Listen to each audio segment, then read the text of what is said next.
Iran యుద్ధంతో అమెరికాకు ఆర్థికంగా భారీ నష్టం చేకూరుతోందా? ఇప్పటికే 850 తొమహాక్ క్షిపణులు ప్రయోగించారు. అమెరికా ఈ రేంజ్లో మిస్సైల్ వాడడం ఇదే తొలిసారి. ఆయుధ నిల్వలు తరిగిపోవడంపై పెంటగాన్ ఆందోళన వ్యక్తం చేసినట్టుగా తెలుస్తోంది. ఈ మేరకు వాషింగ్టన్ పోస్ట్ అనే సంస్థ ఒక సంచలన కథనాన్ని వెలువరించింది. తొమహాక్ క్షిపణులు అమెరికాకు అత్యంత కీలకంగా చెప్తారు. ఒక్కో క్షిపణి ఖర్చు దాదాపు $1 మిలియన్ పైనే. తయారీకి కూడా చాలా టైం పట్టే ఛాన్స్ ఉంది. ఇక యుద్ధానికి ముందు యుఎస్ వద్ద 4000 తొమహాక్ క్షిపణులు ఉన్నాయి. యుద్ధం ప్రారంభమైన తర్వాత 72 గంటల్లోనే 400 మిస్సైల్ ప్రయోగించారు. ఇది మొత్తం నిల్వల్లో 10%. అటు అతి తక్కువ ఖర్చుతో భారీ నష్టం కలిగిస్తోంది ఇరాన్. షాహిద్ డ్రోన్లతో అమెరికా ఇజ్రాయెల్కు చుక్కలు చూపిస్తోంది.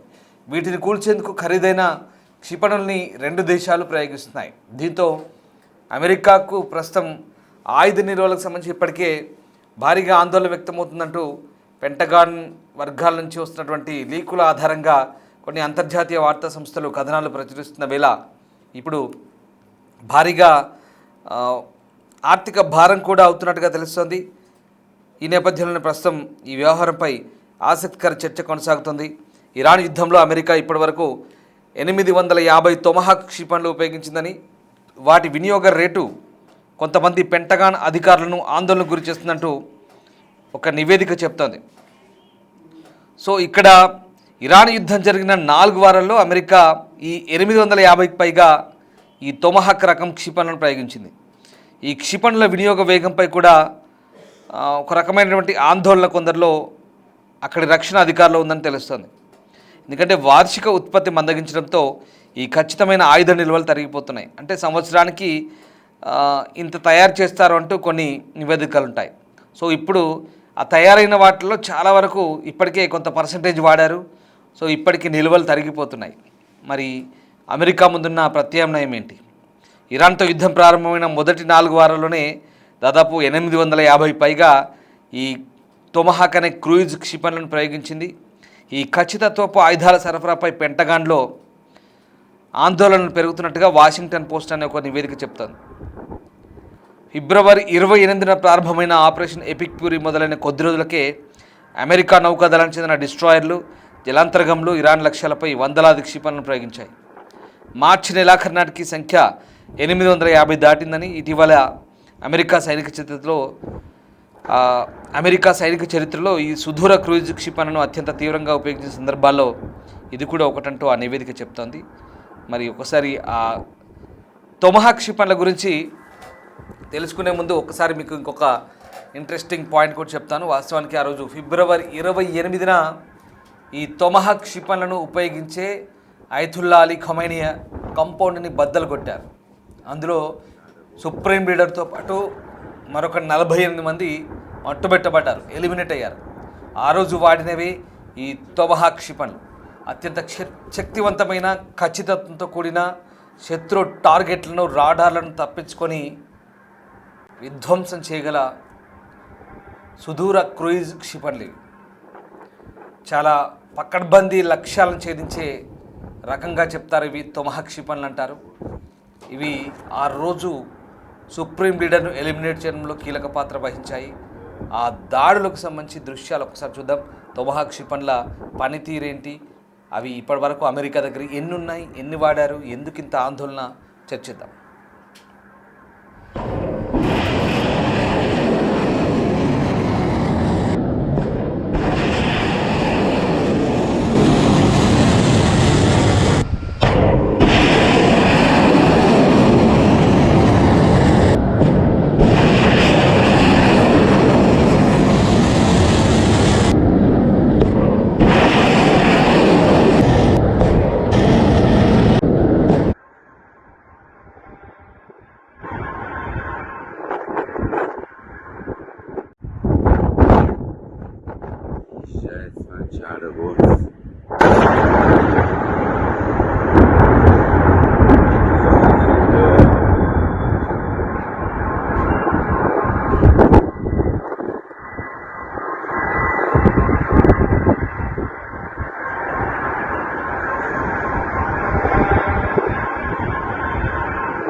రైట్. ఇక ఇరాన్తో యుద్ధం ప్రారంభమైన మొదటి 4 వారాల్లోనే భారీగా ఇవి ఉపయోగించినట్టుగా చెప్తున్నారు.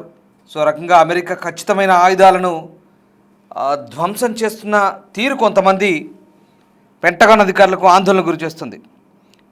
ఇవి ఎలా అందుబాటులోకి తీసుకురావాలని దానిపై అంతర్గత చర్చలకు కూడా దారితీస్తున్న పరిస్థితి. అసలు ఈ తోమహాక్లు అనేటివి పైలట్లకు కానీ విమానాలకు కానీ ప్రమాదం కలగకుండా సుదీర్ఘ లక్ష్యాలను ఛేదిస్తాయి. కానీ ఈ సంక్లిష్టమైన ఆయుధాలు చాలా ఖరీదైనవి. వాటిని త్వరగా భర్తీ చేయడం అయితే సాధ్యం కాదు, అంటే తయారు చేయడం. అంతర్గత చర్చల గురించి తెలిసిన అధికారులు ప్రస్తుతం ఖర్చుల రేటు ఆందోళనకరంగా ఉందని చెప్తున్నట్టుగా ఆ నివేదిక చెప్తుంది. ఇక వాషింగ్టన్ పోస్ట్. సో ఇక్కడ అవి ఎంత వేగంగా తరిగిపోతున్నాయంటే ఏళ్ల తరబడి పోగు చేసిన నిల్వలు వారాల్లోనే కరిగిపోవచ్చు. ఎందుకంటే ఈ సంఘర్షణ తీవ్రతరం కావడానికి ముందు అమెరికా వద్ద సుమారు 4,000 నుంచి 4,150 తోమహాక్ క్షిపణులు ఉండేవని స్వతంత్ర రక్షణ అంచనాలున్నాయి. కానీ యుద్ధం ప్రారంభమైన మొదటి 72 గంటల్లోనే సుమారు 400 క్షిపణులను ప్రయోగించారు. ఇది మొత్తం నిల్వల దాదాపు 10%. సో ఇక్కడ నివేదికల ప్రకారం ఒక్క తోమహాక్ క్షిపణి ఖరీదు $1 మిలియన్ అంట. ఇది చాలా ఎక్కువ. సో తోమహాక్ క్షిపణి తయారుదారైనటువంటి రేథియాన్ చారిత్రాత్మకంగా ఈ క్షిపణులను సంవత్సరానికి 90 అనేటువంటి ఒక కట్ ఆఫ్ పెట్టుకొని 90 అనే సాపేక్షిక తక్కువ రేట్లో ఉత్పత్తి చేస్తూ వస్తుంది. సో సంవత్సరానికి ఒక 90 తయారు చేస్తున్నట్టుగా చెప్తున్నారు. సో ఇప్పటికైతే ఈ ఉత్పత్తిని ఇప్పుడు సంవత్సరానికి సుమారు 1000కి పెంచుతున్నారు. కానీ యుద్ధకాలపు డిమాండ్ తీర్చడానికి దీన్ని విస్తరించడానికి ఇంకా సంవత్సరాలు పట్టవచ్చు. మరేంది పరిస్థితి? ఇప్పుడు ఈ తోమహాక్లను విరివిగా వాడటం అమెరికాకున్న అవకాశాలను అయితే కొంచెం పరిమితం చేసే అవకాశం ఉంది. ఎందుకంటే ఈ సంఘర్షణ ప్రారంభ దశలో అత్యంత విలువైన లక్ష్యాలను ఛేదించడానికి వీటిని రూపొందించారు. వాటిపై ఎక్కువగా ఆధారపడడం భవిష్యత్తులో వాటి అవకాశాలను పరిమితం చేయొచ్చు. దీనివల్ల సైన్యం తమ వ్యూహాలను మార్చుకోవడం లేదా తక్కువ ఖచ్చితమైన ఆల్టర్నేటివ్స్ను ఉపయోగించడం అనేది చేయాల్సి ఉంటుంది. సో పశ్చిమాసియాలో ఇరాన్, ఇజ్రాయెల్, అమెరికా, గల్ఫ్ దేశాలు, అలాగే హిజ్బుల్లా, హమాస్, హౌతీలు, ఇస్లామిక్ స్టేట్ వంటి ప్రభుత్వేతర శక్తులతో ముడిపడి ఉన్నటువంటి సంఘర్షణకు సంబంధించినటువంటి అంశాల గురించి ప్రస్తుతం మనం మాట్లాడుతున్నప్పుడు ఇక్కడ ఎవరెవరు ఎంత ఖర్చు పెడుతున్నారు, అసలు ఏంటి, ఏం జరుగుతుందని ఒక్కసారి మనం అంచనా వేసుకుంటే కనుక ఇప్పుడు ఈ అంశాలన్నీ బయటపడుతున్నాయి. ఇప్పటికే ఇరాన్తో యుద్ధానికి లక్షల కోట్లు కావాలంటూ చెప్తున్న పరిస్థితి కనబడుతుంది. సుమారు ప్రస్తుతం ఉన్న పరిస్థితిలో కొన్ని ఉదాహరణలు చెప్తాను మీకు. యుద్ధం ప్రారంభమైన మొదటి కొన్ని గంటల్లోనే ఇక్కడ మనకు అంటే జస్ట్ 48 అవర్స్లోనే అమెరికా ఇరాన్పై యుద్ధం చేసినప్పుడు ఒక 50,000 కోట్లకు పైగానే మొదటి 48 అవర్స్లో ఖర్చు పెట్టారు. సో అంటే 2 రోజుల్లోనే 50,000 కోట్లకు పైగా ఖర్చు అయింది అమెరికన్స్కి. ఫర్ ఎగ్జాంపుల్ ఇండియా పాకిస్తాన్ యుద్ధం చేసుకుంటే కనుక పర్ డే నిపుణులు చెప్తుంది, మా సొంత అభిప్రాయాలు కావు, పర్ డే 1,500 కోట్ల నుంచి 5,000 కోట్ల వరకు కూడా కావచ్చు ఇప్పుడున్న పరిస్థితిలో. అంటే ఇక్కడ మనం ఎందుకు ఇంత ఖర్చు 100 కోట్లు ఎందుకు అవుతాయండి, భలే మాట్లాడతారు మీరు అనుకోవచ్చు. కానీ ఇది కుదరదు. ఎందుకంటే మనకు ప్రధానంగా ఇక్కడ కావాల్సిన ఏంటి, ఆయుధాల ఖర్చు. మిస్సైళ్ళు ఉంటాయి, డ్రోన్లు ఉంటాయి, మందుగుండు సామాగ్రి ఉంటుంది. ఈ మిస్సైల్స్లో అనేక రకాలు ఉంటాయి. టార్గెట్ని ఛేదించడానికి రకరకాల సిరీస్లు ఉంటాయి మిస్సైల్స్లో. సపోజ్ మన దగ్గర తీసుకోండి, బ్రహ్మోస్ కావచ్చు, అగ్ని కావచ్చు, ఇట్లాంటి క్షిపణులు చాలా ఉంటాయి. ఇట్లా ఇప్పుడు అమెరికా దగ్గర తోమహాక్ గురించి ఎట్లా మీకు చెప్తున్నానో అట్లా ఇరాన్ దగ్గర ఫతా ఉంది, ఖుర్రం షేర్ ఉంది, షాహిద్ డ్రోన్స్ ఉన్నాయి. షాహిద్ డ్రోన్స్లో 136 షాహిద్ అనేది ఇప్పుడు దుమ్ము రేపుతోంది. అంటే దుమ్ము రేపడం అంటే దాని అర్థం మిగతా వాళ్ళని టార్గెట్ చేస్తూ అది తక్కువ ఖర్చుతో కూడుకుంది. దాంతోపాటు ఇప్పుడున్న పరిస్థితుల్లో అవి ఆ టార్గెట్ని లక్ష్యాలను ఛేదిస్తోంది. ఎక్కడికక్కడ ఇంటర్సెప్ట్ చేస్తున్నారనుకోండి, అది వేరే విషయము. కానీ అంత నష్టం జరిగినా నాయకత్వం లేకున్నా పోరాడుతుందంటే దానికి దీని అర్థం, నేను చెప్పేదానికి అలా అర్థం వచ్చేలా మాట్లాడుతున్నాను.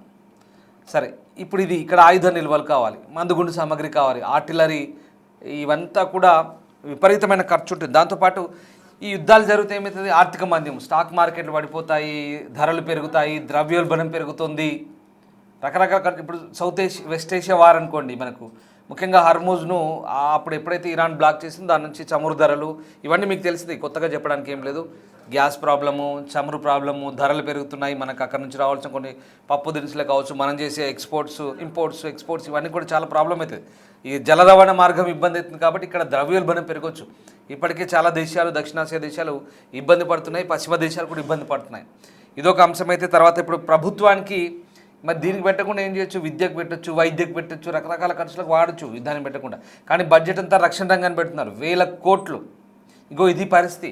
యుద్ధం జరిగితే ఇక్కడ ఇన్ని రకాలుగా ఉంటుంది, అన్ని విధాల యుద్ధం జరిగితే ఆర్థిక నష్టం, ఆర్థిక మాంద్యాలు లాంటి పరిస్థితులు.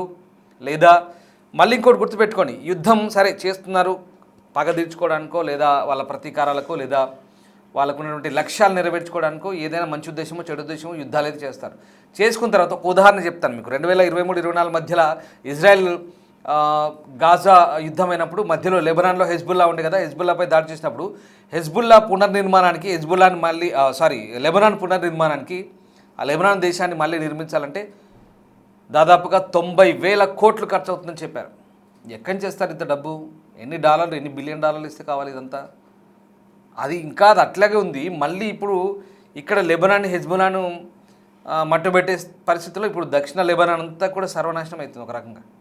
అంటే చూడండి, తీవ్రవాదం లేదా దాని ఆనవాళ్ళు, లేదా ఈ ఏవైతే ఈ విద్వేషాలు, లేదా ఆయా ప్రాంతాల మధ్య ప్రాంతీయ సంఘర్షణలు, లేదా అణ్వాయుధాల తయారీ కావచ్చు, క్షిపణుల తయారీ కావచ్చు, తీవ్రవాద సంస్థలను పెంచి పోషించడం కావచ్చు, ఇవన్నీ ఇక్కడ ప్రధానంగా మనకి ఇక్కడ గల్ఫ్ యుద్ధానికి కారణం ఇదే. మెయిన్గా 3 రీజన్స్ ఉన్నాయి. ఈ 3 రీజన్స్ కనుక మనకి ఎందుకు వచ్చిందంటే, జెనీవా ఒప్పందం యుద్ధానికి ముందు ఫిబ్రవరి 28 ముందు ఆ 2 days బ్యాక్ జెనీవాలో చర్చలకు కూర్చున్నారు. ఏంటి, అప్పటికి మన మోదీ ఇజ్రాయెల్లోనే ఉన్నారు, అది వేరే విషయం అనుకోండి. సో మరి చెప్పింది ఏంటి, మీరు అణ్వాయుధాలు, యురేనియం శుద్ధి ఆపండి, క్షిపణులను తయారు చేయడం ఆపండి, అడ్డగోలుగా క్షిపణులు చేస్తున్నారు అది ఆపండి. అలాగే ఫ్రాక్సీ సంస్థలు, ఇది చాలాసార్లు చెప్పాను, మీకు మళ్ళీ చెప్తున్నాను. ఫ్రాక్సీలు అంటే ఈ తోక సంస్థలు తయారు చేశాడు పెద్ద ఆయన అయతుల్లా అలీ ఖమైనియా, సుప్రీం లీడర్. ఎక్కడి నుంచి ఫస్ట్ చెప్తాను. హౌతీలు, యెమెన్లో ఉండే హౌతీలు, అక్కడ జైదీ షియాలు అంటారు. సో ఈయన షియా కాబట్టి ఆయన షియా, జైదీ షియాలను అక్కడ ఉసిగొల్పాడు. ఎవరి మీద? సౌదీ సున్నీల మీద. ఇక్కడ ఇది చాలా సున్నితమైన అంశాలు. సౌదీకి ఇరాన్కి ఎందుకే పడదు, ఇక్కడ మతపరమైన విద్వేషాలు వాళ్ళ మధ్య ఉన్నాయి. అందుకే ఇప్పటికీ బద్ధశత్రువులుగా ఉంటారు సౌదీ, ఇరాన్. ఇక్కడ వీళ్ళని తయారు చేశాడు యెమెన్లో హౌతీలను. అక్కడ పాలస్తీనాలో హమాస్ను తయారు చేశాడు. విపరీతమైన డబ్బు, తర్వాత ఆయుధాలు ఇవ్వడం. హెజ్బుల్లాని తయారు చేశాడు లెబనాన్లో, వాళ్ళకి సేమ్. ఇక్కడ వీళ్ళందరికీ ట్రైనింగ్ ఇచ్చేది ఎవరు? IRGC, ఇరాన్ సైన్యం. ఇరాక్లో మిలిషియా గ్రూప్లకి, షియా మిలిషియా గ్రూప్లకి ఇస్తాడు. సిరియాలో షియా మిలిషియా గ్రూప్లకి ఇస్తాడు. అంటే ఆయన ఇక్కడ మతం అనేది ఒక రకమైనటువంటి వాళ్ళ వర్గం, మతం, ఇట్లాంటి కొంత పక్షపాత ధోరణితో వాళ్ళని పెంచి పోషించడం అనేది జరిగిందని ఇక్కడ పశ్చిమ దేశాలు ఆరోపిస్తున్నాయి. మేము చెప్తున్న విషయాలు కాదు, అమెరికా, ఇజ్రాయెల్ లాంటి దేశాలు చేస్తున్నటువంటి వాదనలు ఇవి. అంతేకాదు ప్రతి దేశంలో ఆయా ప్రభుత్వాలకు, గల్ఫ్ దేశాలు వాళ్ళకు ఉన్నటువంటి ప్రాంతీయ పరిస్థితులకు అనుగుణంగా వీళ్ళ గ్రూపులను తయారు చేసి పెట్టారు. ఖొమైనీ డబ్బులు ఇవ్వడము, ఆయుధాలు ఇవ్వడము, IRGCతో ట్రైనింగ్ చేయించడము, సౌదీలో కూడా, దుబాయ్లో కూడా, ప్రతి చోట, ఈవెన్ పాకిస్తాన్లో కూడా తయారు చేసి పెట్టాడు. ఇట్లా ప్రతి చోట్ల తయారు చేసి పెట్టాడు. చాలా పెద్ద లిస్టే ఉంది. మీకు ఒక్కసారి ఇజ్రాయెల్ సంబంధించినటువంటి కొన్ని కథనాలు, లేక పశ్చిమ దేశాలు చెప్పే కథనాలు, వాళ్ళ లిస్టులో ఉన్న తీవ్రవాద సంస్థలు ఏంటో చూస్తే మనకు 10 నుంచి 16 ఉంటాయి ఖొమైనీ తయారు చేసిన తీవ్రవాద గ్రూపులు. సో ఈ పరిస్థితి ఇలా ఉంది. సో ఇవన్నీ కూడా మీరు ఆపుకోమని చెప్తే ఆపలేదు కాబట్టి నెక్స్ట్ డే 28 2 days తర్వాత వెంటనే అటాక్ స్టార్ట్ చేశాడు. ఖొమైనీ ఎలిమినేట్ అయ్యాడు. అదంతా ఒక విషయం. మనం ఇక్కడ ఎవరి పక్షాన మాట్లాడడం కాదు, ఉన్న పరిస్థితులను వివరిస్తున్నాం. సో ఇది యుద్ధం ఎందుకు ప్రారంభమైందన్నప్పుడు ఆ నేపథ్యాన్ని మీకు చెప్పే ప్రయత్నం చేస్తున్నాను. సో ఇక్కడ వియన్నాలో చర్చలు ఫెయిల్ అయ్యాయి, జెనీవాలో చర్చలు ఫెయిల్ అయ్యాయి. దాని పర్యవసానం ఇప్పుడు మనం చూస్తున్న వెస్ట్ ఏషియా వార్. ఇప్పుడు చెప్తుంది ఏంటంటే, వార్ జరిగితే అంతా నాశనమే, సర్వనాశనం. ఇప్పుడున్నటువంటి పరిస్థితుల్లో సమాజానికి ఏమాత్రం మంచి కావు. అందరూ బాగుండాలి. ఇక్కడ షియాల, సున్నీల, లేదా యూదుల, పశ్చిమ దేశాల ప్రజల, లేదా ఇంకా ఇక్కడ పార్సీ ముస్లిమ్స్ అనేది మనం పక్కన పెడితే జరుగుతున్న పరిణామాలను పర్యవసానం చూస్తే కనుక అంత ఆర్థిక నష్టం, విధ్వంసం, ప్రాణ నష్టం, అంతకుమించి సరే డబ్బులు పోతే పోయినాయి, కోట్లు పోయినా, బిలియన్ డాలర్లు పోయినా పోతే పోయినాయి. ప్రాణాలు అయితే వస్తాయా? వందలాది ప్రాణాలు. ఇవాళ ఇరాన్లో 3,000 మందికి పైగా చనిపోయారు, లెబనాన్లో 2,000 మంది దాకా చనిపోయారు, ఈవెన్ ఇజ్రాయెల్లో కూడా దాదాపు 25 మందికి పైగా చనిపోయారు. ఇప్పటికే అమెరికన్స్ కూడా 10 మందికి పైగా చనిపోయినట్టుగా వార్తలు వస్తున్నాయి. ఇంకా వేరే వేరే దేశాల పౌరులు గల్ఫ్ దేశాలు జరిపిన దాడుల్లో చాలామంది చనిపోతున్నారు. అందులో మన భారతీయులు కూడా ఇప్పటి వరకు 6 చనిపోయారు. ఒక ఆయన గల్లంతయ్యాడు ఈ యుద్ధంలో. పాకిస్తానీయుడు చనిపోయాడు, బహ్రెయిన్ వాళ్ళు చనిపోయారు, కువైట్ వాళ్ళు చనిపోయారు.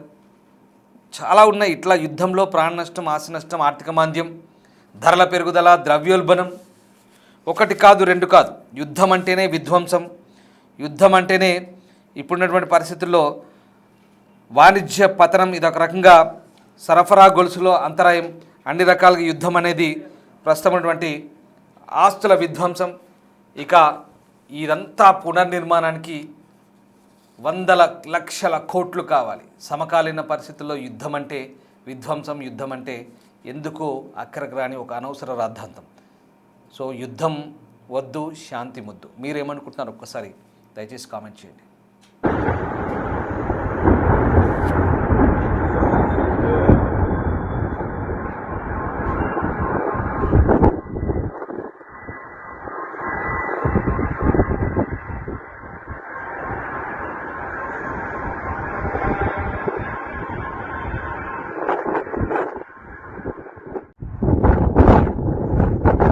Scheiß, mein Schade,